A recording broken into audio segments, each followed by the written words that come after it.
والسلام على سید الانبیاء والمرسلین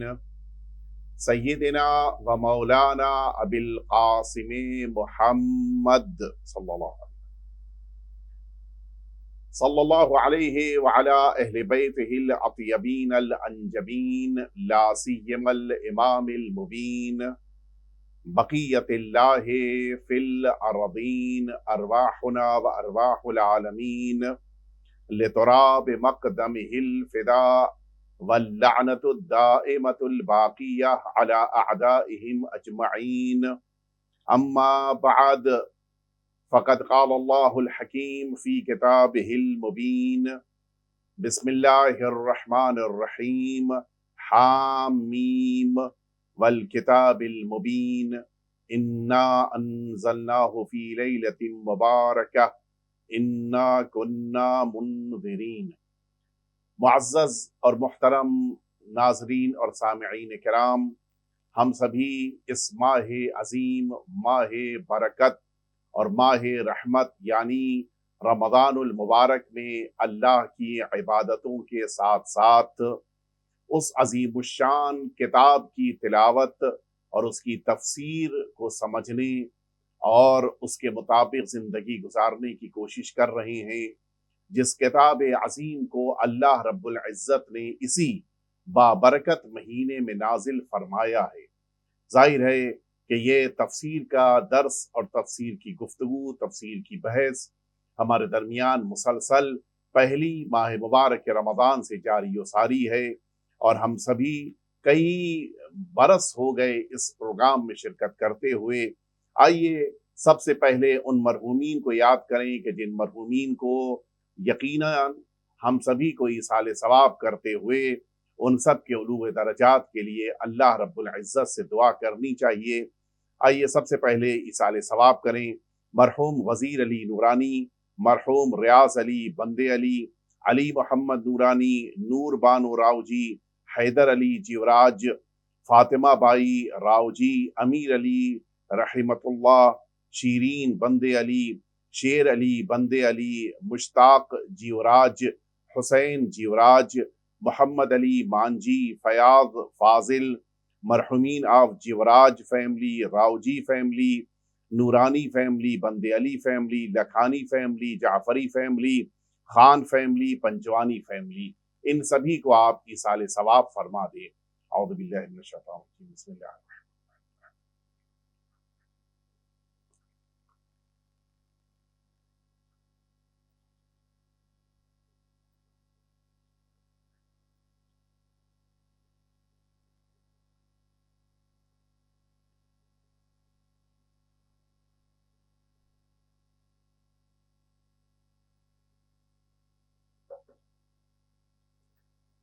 آئیے آج کی تفسیر کا آغاز کریں۔ ان دوسرے عشرے میں 10 دنوں میں ہم آپ کے درمیان جس عظیم الشان اور مبارک سورے کو لے کر حاضر ہوئے ہیں وہ قرآن مجید کا وہ عظیم الشان سورہ ہے کہ جو حوامیم میں سے ایک سورہ، یعنی وہ سورہ کہ جو قرآن مجید کا دروازہ کہلاتا ہے، وہ سورہ کہ جو قرآن مجید کی خوشبو شمار کیا جاتا ہے، وہ سورہ کہ جو قرآن مجید کے ریاحین سمجھے جانے والے سوروں میں سے ایک سورہ ہے، اس کو آپ کی خدمت میں پیش کریں، یعنی سورہ مبارکہ دخان۔ اس سورے سے اور اس کے ساتھ ساتھ بقیہ سورے کہ جو حوامیم کہلاتے ہیں، ان سوروں کو بڑی عظمت حاصل ہے، اور ان سوروں کے پڑھنے کی برکتوں میں سے ایک عظیم الشان برکت یہ ہے کہ ان تمام حوامیم سوروں کو، یعنی جن کی ابتدا حام میم سے ہو رہی ہے، ان سوروں کے پڑھنے کی ایک عظیم الشان برکت یہ ہوتی ہے کہ انسان کے دہن سے اللہ رب العزت خوشبو کو قرار دیتا ہے۔ ظاہر ہے کہ ان سوروں کی یہ برکت تمام برکتوں کے درمیان بڑی اہمیت رکھتی ہے، لہٰذا ان سوروں کی تلاوت کے ساتھ ساتھ ہمیں ان سوروں کی تفسیر پر بھی توجہ دینی چاہیے۔ قرآن مجید کا یہ وہ سورہ کہ جس سورے کو اللہ رب العزت نے اس انداز میں کہ یہ سورہ انسانوں کے لیے بہترین ہدایت کا سرچشمہ بن کے اور انسانوں کے لیے بہترین وہ ذریعہ کہ جس کے ذریعے سے انسان اللہ رب العزت کی عبادت اور اطاعت کر سکے، یہ سورہ اللہ رب العزت نے قرار دیا۔ اس سورے کو پروردگار عالم نے مکی قرار دیا ہے، یعنی یہ سورہ مکہ معظمہ میں نازل ہوا ہے، اور اس سورے میں اللہ رب العزت نے شروع ہی میں یہ پیغام سارے انسانوں کو دیا ہے کہ یہ قرآن مجید کہ جو ساری بشریت کی ہدایت کے لیے اللہ نے نازل فرمایا، یہ عظیم الشان قرآن، یہ عظیم الشان کتاب اللہ کی بارگاہ سے جس رات میں آئی وہ رات با برکت ہے۔ لہٰذا اس مہینے کی برکتوں کے درمیان جو ایک برکت والی رات ہمارے درمیان آ رہی ہے، شب قدر، اس رات کی برکت میں ایک برکت یہی ہے کہ اللہ رب العزت نے اس رات کو مزید بابرکت بنانے کے لیے اس رات میں اپنی بارگاہ سے قرآن مجید جیسی عظیم الشان کتاب کو نازل فرمایا ہے۔ ہم سبھی کو اس عظیم الشان کتاب کی تلاوت کے ساتھ ساتھ کوشش کرنی چاہیے کہ اس کی برکتوں کے درمیان اس کی تفسیر کو بھی سمجھیں اور اس کے مطابق زندگی گزاریں۔ یہ مبارک سورہ کہ جس کو سورہ دخان میں نے آپ کی خدمت میں عرض کیا، سورہ دخان کے بارے میں حضور ختمی مرتبت حضرت محمد مصطفیٰ صلی اللہ علیہ وآلہ وسلم کا ارشاد گرامی قدر ہے کہ من قرأ سورۃ الدخان فی لیلۃ اصبح یستغفر له 70,000 ملک۔ یہ عظیم الشان سورہ دخان جو رات میں پڑھ کر سو جائے، اس انسان کے لیے صبح ہونے تک 70,000 فرشتے استغفار کرتے ہیں۔ بہت بڑی تعداد ہے۔ وہ فرشتے کہ جو اللہ کی بارگاہ سے معصوم خلق ہوئے ہیں، جن کے وہاں کسی قسم کی تقصیر، کسی قسم کے گناہ کا تصور نہیں ہے، یہ فرشتے اللہ رب العزت کی بارگاہ میں اس ایک سورے کے رات میں پڑھ لینے والے انسان کے لیے، وہ بھی ایک دو فرشتے نہیں، ایک دو ہزار بھی نہیں، 70,000، 70,000 ملک، 70,000 فرشتے صرف اس بنا پر استغفار کرتے ہیں کہ اس بندے پروردگار نے رات میں اپنے پروردگار کی بارگاہ میں بیٹھ کر اس سورے کی تلاوت کی ہے۔ بڑا عظیم سورہ ہے، بڑی برکتوں والا سورہ ہے، اور شاید یہی ایک وجہ ہے کہ جس کی بنا پر شبہائے قدر کے جو یقیناً اب دھیرے دھیرے ہم سے قریب ہو رہی ہیں، شبہائے قدر میں اس سورے کی تلاوت کو بڑی اہمیت حاصل ہے۔ لہٰذا اس سورے کو اس درمیان 10 دنوں میں بھی ہم لوگ انشاءاللہ پڑھیں گے، اس کے مطابق تفسیر کو بھی سمجھیں گے، اور کوشش کریں گے کہ اتنا زیادہ یہ سورہ ہماری زبانوں پر رواں ہو جائے کہ جب شب قدر آئے تو ہم اس سورے کو اس انداز میں پڑھ سکیں کہ ہم کو لگے کہ ہم نے اس سورے کا حق ادا کر دیا۔ فرمایا حضور ختمی مرتبہ صلی اللہ علیہ وآلہ وسلم ہی کی حدیث شریف، فرمائے کہ من قرأ سورۃ الدخان لیلۃ الجمعہ او یوم الجمعہ بنى اللہ لہ بیتا فی الجنہ۔ جو شخص بھی اس سورے کی تلاوت شب جمعہ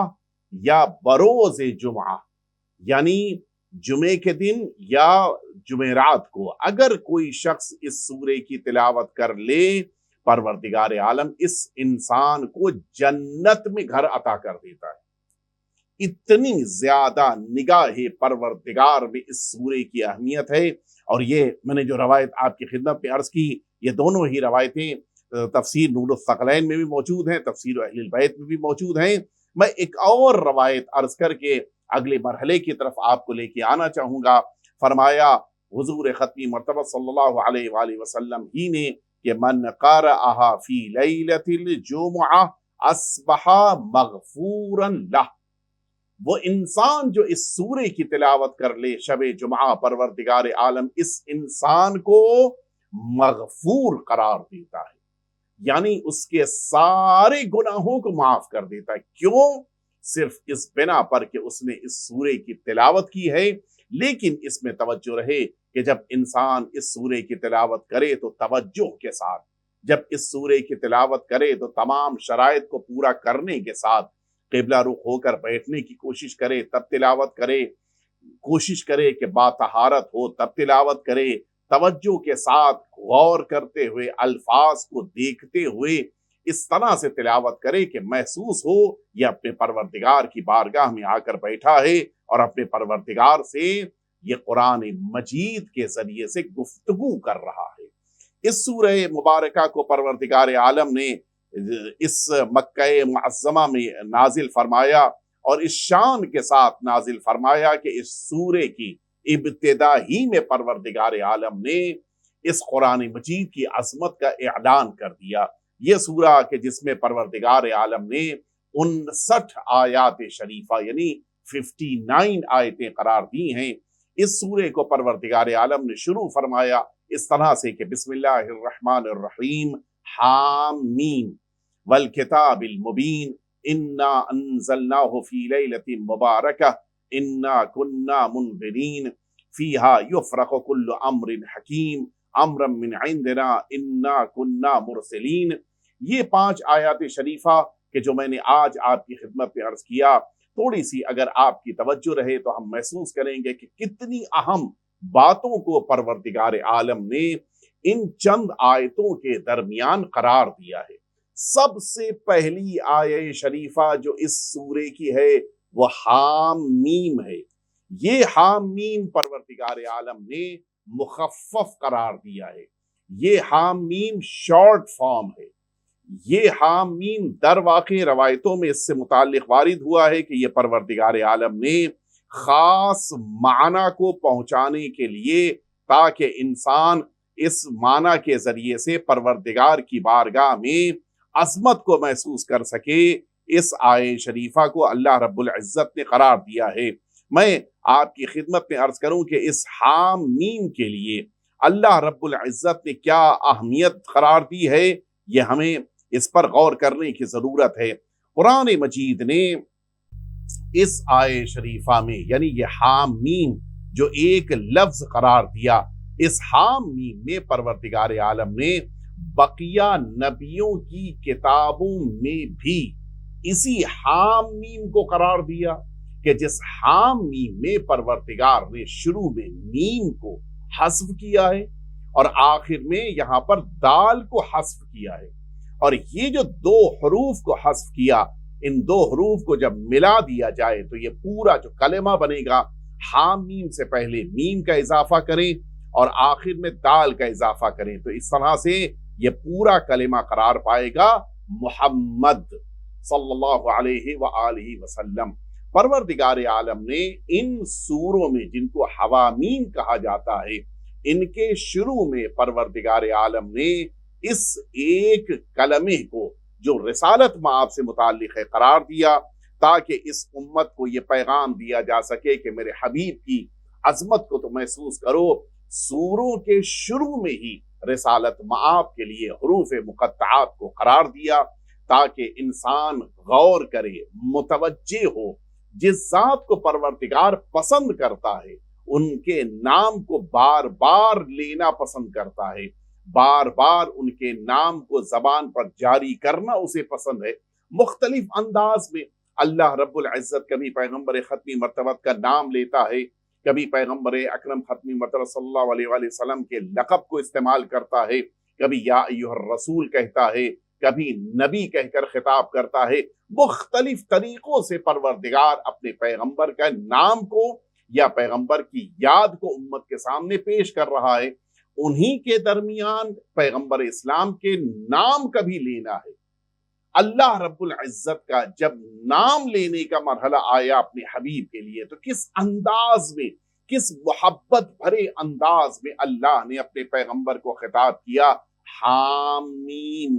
اور یہ جب کلمہ ہم اپنی زبان پر جاری کریں تو اس موقع پر ہمارے ذہنوں میں تصور ہونا چاہیے کہ یہاں پر اس ایک کلمے سے مراد حضور ختمی مرتبت کی ذات گرامی قدر یعنی حضور اکرم کا نام ہے۔ تو اس طرح سے پیغمبر اکرم کے نام میں شروع میں میم کو اور آخر میں دال کو پروردگار نے حذف کر کے حامیم قرار دیا۔ ہم جب پیغمبر اسلام کا نام لیتے ہیں محمد تو اس میں بیچ میں حام میم آتا ہے، اسی حام میم کو پروردگار عالم نے یہاں پر اس سورے کی پہلی آیت قرار دیا ہے، اور اس کے بعد پروردگار عالم ان آیات شریفہ میں پیغمبر اسلام کے اس ایک لفظ کے بعد جب آگے خطاب کرتا ہے تو ارشاد ہوتا ہے کہ والکتاب المبین، قسم ہے اس کتاب کی جو روشن ہے۔ ظاہر سی بات ہے اللہ رب العزت نے اس قرآن مجید کو کتاب مبین کہا ہے، یعنی وہ کتاب جو اللہ کی بارگاہ سے نازل ہو رہی ہے، اس کتاب کو کھلی ہوئی کتاب، اس کتاب کو روشن کتاب، اس کتاب کو واضح کتاب اللہ نے کہا ہے۔ یہاں پر یہ بھی غور طلب مسئلہ ہے کہ اللہ بندوں کو متوجہ کرانا چاہ رہا ہے کہ کتاب جو اللہ کی بارگاہ سے آ رہی ہے اس میں کوئی ایسی چیز نہیں ہے جو بندہ نہ سمجھ سکے، اس میں ہدایت کی جو سرچشمے ہیں وہ انسانیت کو بلندیوں تک لے جانے کے لیے کافی ہیں، لیکن یہ انسان ہے کہ جو اللہ کی طرف سے آنے والی ان ہدایتوں کے سامنے اپنی آنکھوں کو بند کر لیتا ہے، یہ انسان ہے کہ جو اللہ کی طرف سے آنے والی اس کتاب کے مقابل یہ ظاہر کرتا ہے کہ ہمیں اس کتاب سے ہدایت نہیں لینی ہے۔ اگر انسان ہدایت کو نہ لے رہا ہو تو یہ کمی یا یہ نقصان کتاب کا نہیں ہے، ہدایت نہ لینے والوں کا ہے۔ اس کی مثال سورج کی روشنی سے دی جا سکتی ہے۔ سورج کی روشنی بالکل مبین، کھلی ہوئی، واضح، انسانوں کے لیے آشکار ہے، لیکن اگر کوئی ایک انسان اپنے گھر کے دروازے کو پوری طرح سے بند کر کے کھڑکیاں بند کر لے، پردے ڈال دے، کمرے کے اندر اندھیرے میں جا کر بیٹھ جائے اور کہے کہ میں سورج کی شعاؤں کو نقصان پہنچاؤں گا تاکہ سورج کی شعائیں مجھ تک نہ پہنچ سکیں، تو یہ انسان کی خام خیالی ہے، یہ انسان اپنے کو دھوکہ دے رہا ہے۔ ورنہ پروردگار عالم کی طرف سے جب یہ سورج کی شعائیں انسانوں تک پہنچتی ہیں تو اب یہ انسان ہے کہ کتنی مقدار میں اس سے فائدہ لے سکتا ہے، یہ انسان ہے کہ جس کو اللہ نے یہ توفیق، یہ موقع دیا کہ ان سورج کی شعاؤں کے ذریعے سے نہ جانے کتنے وٹامنز لے کر، نہ جانے کتنی طاقت کی صورتوں کو حاصل کر کے یہ انسان اپنی زندگی کو بہتر بنا سکتا ہے۔ لیکن اگر اس کے مقابل انسان اپنے گھر کے دروازوں کو بند کر کے اندھیرے میں بیٹھ جائے تو سورج کی شعاع کا نقصان نہیں ہوتا، سورج کی کرنوں کا نقصان نہیں ہے، یہ انسان کا نقصان ہے۔ ٹھیک یہی صورتحال اللہ کی کتاب کی بھی ہے۔ اللہ کی کتاب بشریت کی ہدایت کرنے کی مکمل صلاحیت رکھتی ہے۔ انسان جب اس کتاب کی بارگاہ میں آئے تو اس انسان کو مکمل طور پر روشنی مل جاتی ہے، لیکن یہ انسان اندھیروں میں بیٹھنے کا عادی، یہ انسان گمراہیوں میں بھٹکنے کا عادی، یہ انسان اللہ کی ہدایت سے خود کو دور رکھنے کا عادی، یہ اس قرآن مجید کے مقابل میں آ کر بیٹھا تو اس نے اپنی آنکھوں کو بند کر دیا، اس نے اپنے کانوں میں انگلیاں ڈال دی، حتیٰ یہی لفظیں وارد ہوئی ہیں کہ اسی مکہ معظمہ میں نہ جانے کتنے ایسے افراد تھے کہ جب رسالت مآب صلی اللہ علیہ وآلہ وسلم اس مکہ معظمہ میں قرآن مجید کی آیتوں کی تلاوت فرماتے تھے، اپنے کانوں میں یہ انگلیاں ڈال لیتے تھے کہ کہیں ایسا نہ ہو کہ یہ قرآن مجید کی آیتیں ان کے کانوں کے ذریعے سے گزرتی ہوئی ان کے دلوں میں اتر جائیں۔ اتنا خوف تھا قرآن مجید کی آیتوں کا، اور ظاہر سی بات ہے اللہ کی بارگاہ سے آنے والی آیتیں، اللہ کی بارگاہ سے آنے والے رسول کی زبان اطہر پر جب جاری ہوں تو کون ہے جو ہدایت کو نہ حاصل کرے؟ اسی خوف کی بنا پر حتیٰ بعض روایتوں میں ہے کہ اس مکہ معظمہ میں، جس مظاہر ہے کہ مکہ ایک ایسا شہر تھا کہ جہاں پوری دنیا سے اس زمانے کے جہاں جہاں تک ممکن تھا وہاں سے لوگ اپنی تجارت کرنے کے لیے آتے تھے، یہ اس زمانے کا مشہور شہر سمجھا جاتا تھا اور لوگ یہاں پر اپنے بزنس کے لیے آتے تھے۔ حتیٰ یہ صنادید عرب، یہ مکے کے بڑے بڑے بزرگان آ کر اسی مکے کی سرحد پر بیٹھ جاتے تھے اور وہاں آنے والے تمام تاجروں سے یہ کہتے تھے کہ تم ایک شرط پر مکے میں جا کے تجارت کر سکتے ہو، وہ شرط یہ ہے کہ اس مکے میں ایک شخص ہے کہ جو نبوت کا دعوے دار، جو اللہ کے ایک ہونے کا دعوے دار ہے، ان کی بات کو نہیں سنو گے، اور خاص طور سے جب وہ کوئی آیت پڑھ رہے ہوں اپنے کانوں میں انگلیاں ڈال دو گے۔ نتیجہ یہ ہوتا تھا کہ یہ مکہ معظمہ میں داخل ہونے والے افراد جب آتے تھے تو یہ اپنے کانوں میں انگلیاں رکھ لیتے تھے۔ حال یہ تھا کہ اس زمانے میں جتنے بھی مکہ معظمہ میں آتے تھے، جیسے آج بھی ہے، مکہ معظمہ کے شرائط میں سے ایک شرط یہ ہے کہ مکہ معظمہ میں لوگ احرام کے ساتھ آ جائیں گے، اور ضروری ہے کہ مکہ معظمہ میں آنے کے بعد خانہ کعبہ کا طواف کریں گے۔ اس زمانے میں بھی طریقہ کار تھا۔ احرام کا تصور اس طرح سے نہیں تھا جس طرح سے آج مسلمانوں کے درمیان ہے کہ جو اللہ کے حکم کی بنا پر ہے، لیکن اس زمانے میں طواف سب کرتے تھے۔ یعنی مکہ شہر میں اگر کوئی اپنے عزیز سے ملنے کے لیے بھی آیا ہے، مکہ معظمہ میں کوئی اگر تجارت کرنے بھی آیا ہے، مکہ معظمہ میں اگر کوئی سامان بھی خریدنے آیا ہے، تو وہ سیدھا خانہ کعبہ میں جاتا تھا، پہلے خانہ کعبہ کے چاروں طرف چکر لگاتا تھا طواف کی شکل میں، اور اس کے بعد پھر اپنے اگلے کام کے لیے آگے بڑھتا تھا۔ عزیز سے ملنے جانا ہے تو بعد میں ملنے جائے گا، دکان کھولنی ہے تو بعد میں دکان کھولے گا، سامان خریدنا ہے تو بعد میں سامان خریدے گا۔ یہی افراد جو مکہ معظمہ میں قدم رکھتے تھے اس وعدے کے ساتھ کہ وہ رسالت مآب کی آواز اور قرآن مجید کی آیتوں کو نہیں سنیں گے، آتے تھے مکہ معظمہ کے اندر، اور جس موقع کے اوپر پیغمبر اکرم اسی خانہ کعبہ کے قریب میں بیٹھ کر قرآن کی آیتوں کی تلاوت کر رہے ہوتے تھے، یہ سب خانہ کعبہ کا طواف کر رہے ہوتے تھے، لیکن اس درمیان ان کے دونوں ہاتھ کی انگلیاں کانوں کے اندر ہوتی تھی، صرف اس لیے کہ کہیں آواز پیغمبر ان کے کانوں سے گزر کے ان کے دلوں تک نہ پہنچ جائے۔ اور پھر یہی ہوتا تھا کہ اگر ان کے کانوں کی انگلیاں ذرا کمزور پڑ جاتی تھیں، یا ان کے کانوں میں کچھ دیر کے لیے انگلیاں باہر نکلتی تھیں، نتیجے میں آواز پیغمبر اتنی دل نشیں ہوتی تھی کہ جب ان کے کانوں سے گزرتی ہوئی ان کے دلوں تک یہ آواز پہنچتی تھی، پھر وہ دوبارہ اپنے کانوں میں انگلیاں نہیں ڈالتے تھے،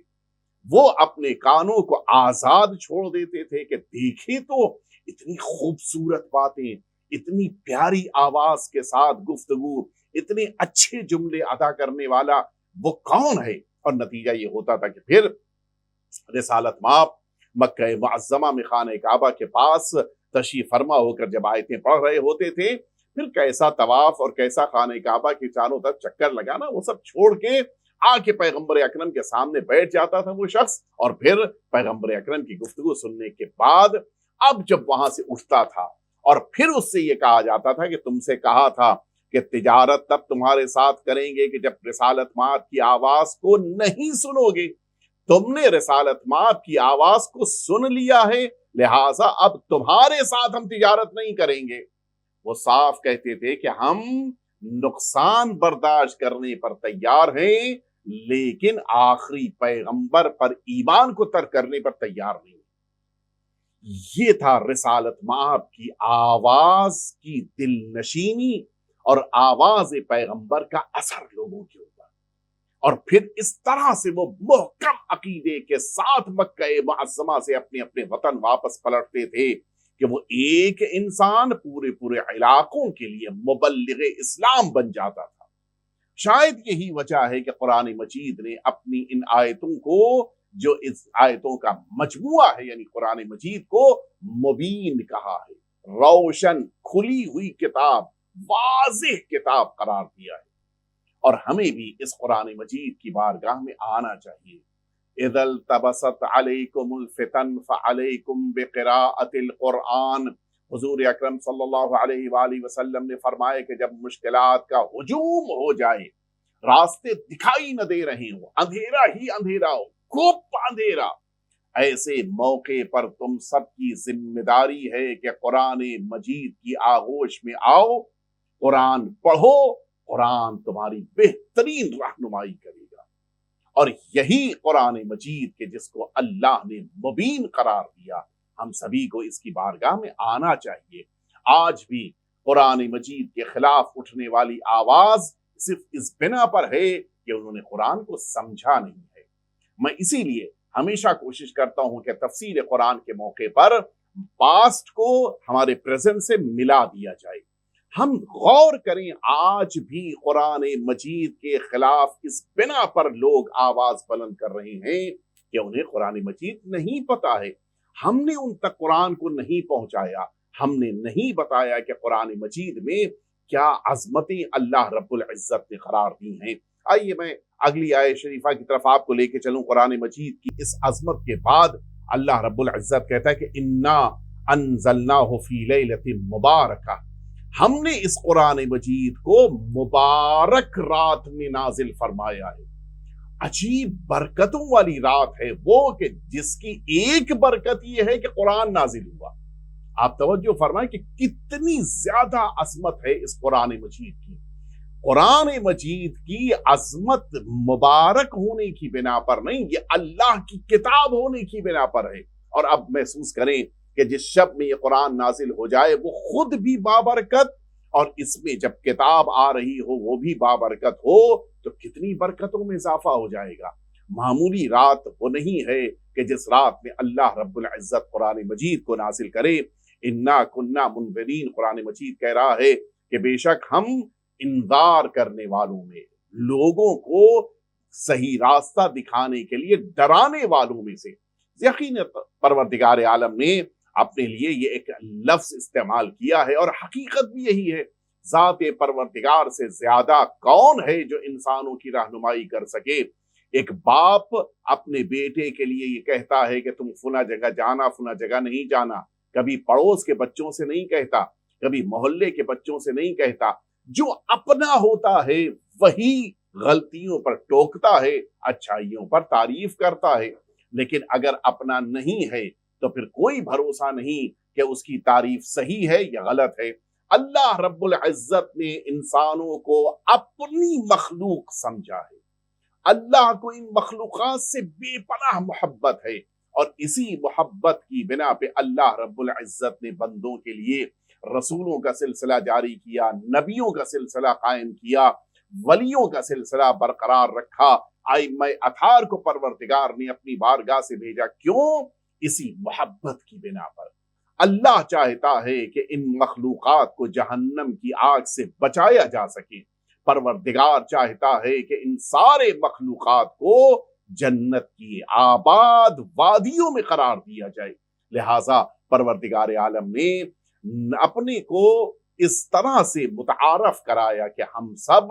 کو پروردگار عالم خوف دلانے والا، پروردگار عالم انذار کرنے والا، لوگوں کو ڈرانے والا ہے۔ فرمایا کہ یہی وہ رات ہے کہ فیہا یفرق کل امر حکیم، یہی وہ رات ہے کہ جس رات میں تقسیم کر دیا جاتا ہے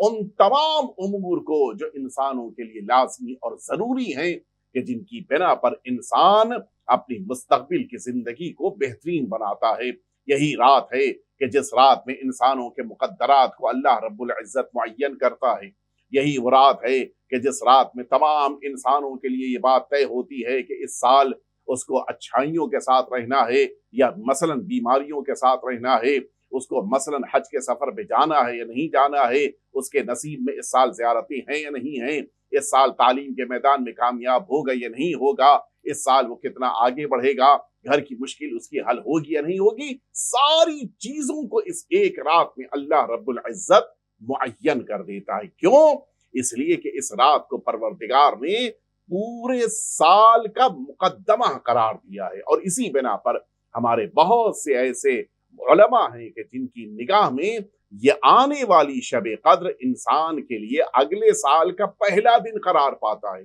یعنی شب قدر سے سال شروع ہوتا ہے، اور شب قدر آنے سے پہلے والی دوپہر میں یہ سال جا کے مکمل ہوتا ہے۔ کیوں؟ اس لیے کہ انسان کے مقدرات کو شب قدر میں اللہ رب العزت اپنے بندوں کے لیے قرار دیتا ہے۔ فرمایا امرم من عندنا انا کنا مرسلین، یہ امر ہماری بارگاہ سے بندوں کے لیے قرار دیا جاتا ہے، اور ہم سب اسی نمائندہ پروردگار کے ذریعے سے ان ساری چیزوں کو چونکہ بھیج رہے ہیں، لہٰذا اللہ کہہ رہا ہے کہ ہم بھیجنے والے ہیں، ہم ان تمام امور کو انسانوں کے لیے قرار دینے والے ہیں۔ حقیقت یہ ہے کہ ان آیات شریفہ میں ایک بڑے اہم بات کی طرف اللہ نے متوجہ کرایا ہے، وہ یہ کہ ان راتوں میں یعنی شبائے قدر میں پروردگار قرآن کو نازل کرتا ہے، اور پھر ظاہر ہے کہ انسانوں کے مقدرات جس کی گفتگو انشاءاللہ کل آپ کی خدمت میں عرض کریں گے، لیکن اس بات کی طرف آج مقدمتاً عرض کر دیں کہ پروردگار عالم نے شب قدر میں پورے قرآن کو نازل فرمایا ہے۔ قلب پیغمبر پہ اللہ رب العزت اس قرآن مجید کو شب قدر میں نازل فرما رہا ہے، لیکن اب یہ گفتگو کہ پھر بقیہ سال کے دنوں میں جو 23 سال کے دوران اللہ نے مختلف موقعوں پہ قرآن مجید کی آیتوں کو بھیجا وہ کس مرحلے میں ہیں، یہ انشاءاللہ ہماری کل کی گفتگو ہوگی۔ لیکن آج ہم اس گفتگو کو یہاں پر لا کر مکمل کر رہے ہیں کہ اللہ نے جس رات میں قرآن مجید کو اتارا وہ رات بھی بابرکت، جس مہینے میں قرآن مجید کو اتارا وہ مہینہ بھی بابرکت، جس کتاب کو نازل فرمایا وہ کتاب بھی بابرکت، جس رسول مقبول کی قلب مطہر پر اتارا وہ رسول مقبول بھی مبارک، جس جبریل امین کے ذریعے سے قرآن مجید بھیجا وہ ذات بھی بابرکت اور مبارک۔ تو اب یہیں سے بات واضح ہو گئی، جب کتاب بھی بابرکت، جس رات میں آئے وہ رات بھی بابرکت، جس رسول پر آئے وہ رسول بھی بابرکت، جو لے کر آئے وہ بھی بابرکت، تو اب جو بھی قرآن مجید کی تلاوت کرتا ہے یہ برکت اس کے وجود میں بھی اتر جاتی ہے۔ لہٰذا ان مبارک راتوں میں اللہ کی کتاب کی برکتوں کو حاصل کرتے ہوئے اللہ ہم سبھی کو مبارک بننے کی توفیق عطا فرمائے۔ اس امید اور آرزو کے ساتھ آج کی گفتگو کو مکمل کر رہے ہیں۔ پروردگار عالم ہم سبھی کو اپنی اطاعت، اپنی بندگی کی توفیق کے ساتھ ان راتوں میں، خاص طور سے آنے والی شب قدر میں، اپنی بارگاہ کے نیک بندوں میں قرار دینے کی توفیق اور سعادت عطا فرمائے۔ سب سے عظیم دعا اللہ رب العزت کی بارگاہ میں کہ معبود اس قرآن مجید کا واسطہ، اہل بیت اطہار کا واسطہ، ہمارے آخری امام، آخری وارث پیغمبر کے ظہور پر نور میں تعجیل فرما، اور ہم سب کو حضرت کے ظہور کے بعد اس روئے زمین پر پرچم عدل و انصاف کو دیکھنے کی توفیق عنایت فرما۔ پروردگار وہ تمام مؤمنین اور مؤمنات کے جنہوں نے زحمتیں کی اور اس پروگرام کے نشر کرنے میں شرکت کی، ان سبھی کی توفیقات میں اضافہ فرما اور ان تمام مرحومین پہ اپنی رحمتیں نازل فرما۔ وصلی اللہ علی سیدنا محمد وآلہ الطیبین الطاہرین۔ اب وقت ہے سوال کا، اور اس ایک سوال کے جواب پر آپ کو بہترین انعام علی ٹی وی کی طرف سے دیا جائے گا۔ حسب دستور آپ سبھی اپنے موبائل کو لے کر آمادہ ہو جائیے، سوال پوچھا جائے گا اور اسکرین پر دیے گئے نمبر پہ فوراً آپ کو جواب دینا ہے۔ جس کا جواب سب سے پہلے صحیح آئے گا اس کو ہی انعام دیا جائے گا۔ سب سے پہلے میں عرض کروں، گزشتہ شب جو تفسیر کی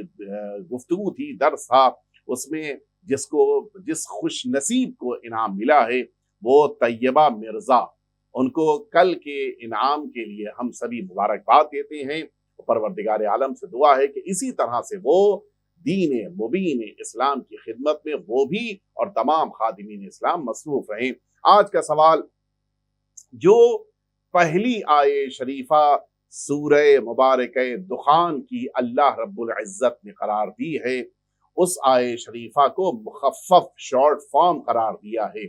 تو آپ کو یہ بتانا ہے کہ وہ پہلی آیت کون سی ہے اور اس کے پہلے اور اس کے بعد میں کون سے دو حروف ہیں کہ جن کے مل جانے کی بنا پر ایک مقدس نام بن کر ہمارے سامنے آتا ہے۔ پھر سے میں دوہرا دوں، سورہ مبارکہ دخان کی پہلی آیت کون سی ہے کہ جس کے شروع اور آخر میں دو حروف کے ملا دینے کی بنا پر ایک مقدس نام بن کے سامنے آتا ہے۔ اس کو جلدی سے آپ بھیج دیجئے تاکہ اس نام کی برکتوں کی بنا پر انشاءاللہ بہترین انعام آپ کی خدمت میں پیش کیا جائے۔ وصلی اللہ علی سیدنا محمد وآلہ الطیبین الطاہرین۔